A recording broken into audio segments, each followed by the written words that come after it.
Beaucoup poursuivent la destinée comme un accomplissement personnel. Cependant, c'est loin d'être la pensée de Dieu.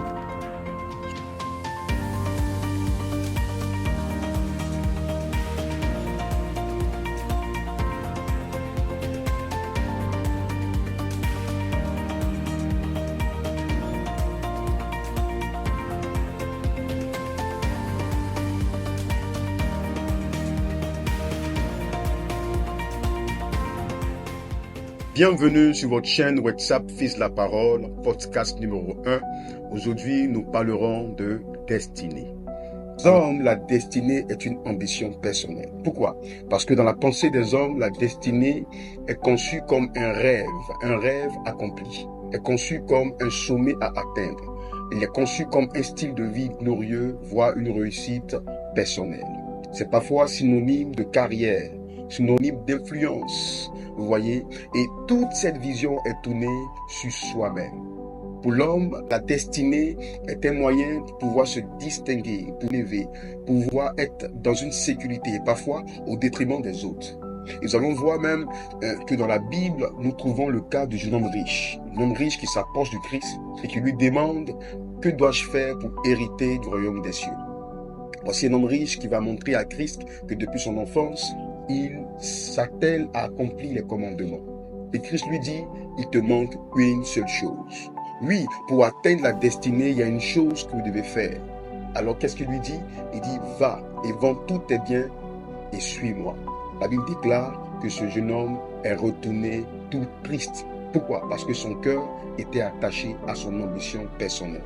Vous voyez, beaucoup veulent rentrer dans le royaume des cieux sans se détacher des biens terrestres. Beaucoup veulent avoir la destinée selon Dieu sans se détacher de la destinée selon les hommes. Alors, deuxième exemple, c'est le cas des fils de Zébédée. Ils font la prière, laisse-nous être assis auprès de toi, un à ta droite, l'autre à ta gauche, dans ta gloire. Ce qui m'a touché, c'est l'expression dans ta gloire. Ils ne veulent pas être assis à la droite et à gauche dans les temps de souffrance. Ils veulent bien être assis dans les temps de gloire. Oui, les hommes aiment les temps de gloire. Ils ne veulent pas les temps de pénibilité.